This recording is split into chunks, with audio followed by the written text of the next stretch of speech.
మొహమాటం లేకుండా రాసేసుకున్నాను. ఈయన పక్కనే ఉన్నారు ఈయన నేను కొట్టుకుంటాం.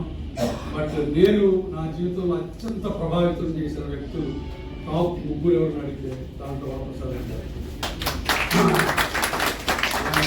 వాల్యూస్ కానీ మానవత్వంలో ఆయన ఇచ్చే ఒక అన్డిస్క్రైబుల్ వాల్యూస్ ఉన్నాయి మంచిగా. బట్ ఆయనలో మళ్ళీ వేరే చిన్న చిన్న చెడ్డవాళ్ళు కూడా పెట్టారు పనులు అంతే. భవానీ అంటే అంతే.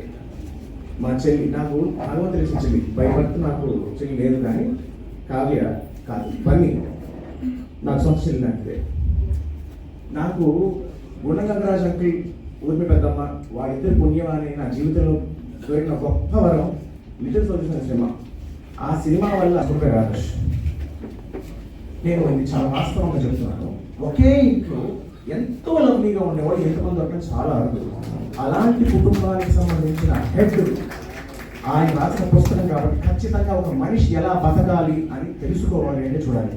నేను ఈ కుటుంబం గురించి మాట్లాడటం మాత్రం అనుకోవద్దు, ఆ కుటుంబంలోకి వచ్చేవాడు అలాగే ఉంటారు. మా బావగారు డైలాగ్ ఉంది, పెళ్ళి ఎలా చెయ్యాలి అంటే మినిమం 10 ఏళ్ళు గుర్తుండిపోవాలి అని.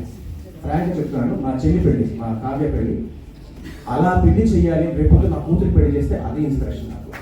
అలా చేయాలి అంటే ఘనంగా చేయడం కాదు, ఎంజాయ్ చేస్తే చేయాలి, ఆనందంగా చేయాలి, హృదయస్ఫూర్తిగా చేయాలి, ప్రతి క్షణం ఆనందంగా జీవించాలి అనే ఒక గొప్ప సూత్రాన్ని సూక్ష్మాన్ని ఆయనలో దాచుకొని ఇవాళ ప్రపంచానికి పంచే క్రమంలో ఆయన రాసిన పుస్తకం మనిషి అనే ప్రతివాడు ఆనందంగా ఉండాలనే ప్రతివాడు చదవాలి అని నేను మనస్ఫూర్తిగా కోరుకుంటూ ఈ కుటుంబంలో నేను భాగమైనందుకు అది నా అదృష్టంగా భావిస్తూ చదివి పెడితే గురువారెడ్డి గారు ఇప్పుడు ఏంటి అనేది పక్కన లేదు. ఎక్కడికి వెళ్ళిపోయారంటే ఎవరికి తెలియదు. తర్వాత వెనకాల చాలా గొడవ మొదలైంది ఆ సభలు. నేను గంగరాజు గారు నా పిల్లలు చాలా గొడవ చేస్తున్నారండి అక్కడ అంటే 2-3 సార్లు చెప్పాను. తర్వాత ఆయన నాకు రహస్యం చెప్పారు. ఇక్కడ మాయమైన గురువారెడ్డి గారు అక్కడ ప్రత్యక్షమయ్యారు, పిల్లలతో కలిసి ఆయన గొడవ చేయడం మొదలు పెట్టారు. కాబట్టి మనం ఏం చేయలేదు. కాబట్టి అటువంటి అనుభవాన్ని ఆయనతో పొందాను. తర్వాత ఇంతకుముందు ఎవరో చెప్పినట్టు హ్యాపీనెస్ ఇండెక్స్ గురించి మాట్లాడు. దానికి ప్రధానమైన కారణం సోషల్ రిలేషన్స్ దెబ్బతింటాం. ఒకవైపు వరప్రసాద్ రెడ్డి గారు మానవీయ సంబంధాలు, దాని గురించి ఆయన చేస్తున్న ప్రయత్నాలు, తర్వాత గురువారెడ్డి గారు ఇటువంటి రచనల ద్వారా ఆయన పుస్తకంలో కేవలం తన కుటుంబం గురించి కాకుండా సమాజం గురించి కూడా బ్రహ్మాండంగా రాశారు. కాబట్టి ఈ పుస్తకం ఖచ్చితంగా మానవీయ సంబంధాలు, తర్వాత సామాజిక సంబంధాలు మెరుగుపరిచి భారతదేశం మళ్ళా హ్యాపీనెస్ ఇండెక్స్ లో ముందుకు వెళుతుందని అందరం అనుకుందాం. గురువారెడ్డి గారిని నేను పర్సనల్ గా కలిసి ఆయన గురించి చాలా విన్నాను. మా అమ్మగారిని తీసుకువెళ్ళాను. ఆవిడకి ఆయన చెప్పిన మొదటి మాట, నిన్నటి వరకు మా అమ్మ చాలా కాడు నొప్పులు ఉన్నాయా అన్న. గురువారెడ్డి గారు వెళ్ళిన తర్వాత అమ్మ నీకు 10 సంవత్సరాలు ఏమీ దోకా లేదన్న. ఆ రోజు నుంచి అమ్మ 10 సంవత్సరాలు చక్కగా నడిచారు. ఆ తర్వాత అంటే ఒక డాక్టర్ యొక్క మాటలో ఎంత ప్రభావం ఉంటుందో అన్నది గురువారెడ్డి గారు వారు ఇలాగే రచనలు చేస్తూ ఒక మంచి సమాజాన్ని, సమాజంలో హ్యాపీనెస్ ఇండెక్స్ పెంచడానికి వారు కృషి చేస్తారని తెలియజేసుకుంటూ సెలవు తీసుకుంటారు. తర్వాత రచయితలు అందరూ వచ్చి నన్ను ఆశీర్వదించడం జరిగింది. వాళ్ళ బుక్ గురించి మాట్లాడడం జరిగింది. గత 2 గంటలు ఈ సభ చాలా అందంగా చక్కగా జరిగింది. వచ్చిన మీ పాత్రికేయులందరూ కూడా థ్యాంక్స్.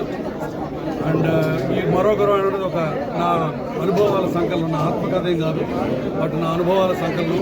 నాకు నచ్చిన వ్యక్తుల గురించి రాశాను. అట్లానే నాకు నచ్చిన వేరే వ్యక్తుల రచనలు కూడా దీంట్లో సంకలనం చేశాను.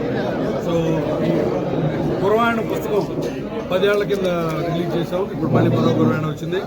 మళ్ళీ ఇక్కడి నుంచి ఎవ్రీ సంవత్సరం ఇంకో గురువాయణం, మరి ఇంకో గురువాయణం ఈ పుస్తకాలు రాద్దాం అనుకుంటున్నారు. ప్రాక్టీస్ చేస్తున్నారు. ప్రాక్టీస్ మానేటండి. ప్రాక్టీస్తో పాటు పుస్తకాలు ఎన్ని రోజులైనా ఆల్మోస్ట్ 1-2 ఇయర్స్ పట్టిందమ్మా. 1 ఇయర్ పట్టింది. ఎందుకంటే స్వాతిలో ఎవ్రీ వీక్ రాసామండి. 1 ఇయర్ రాశాను.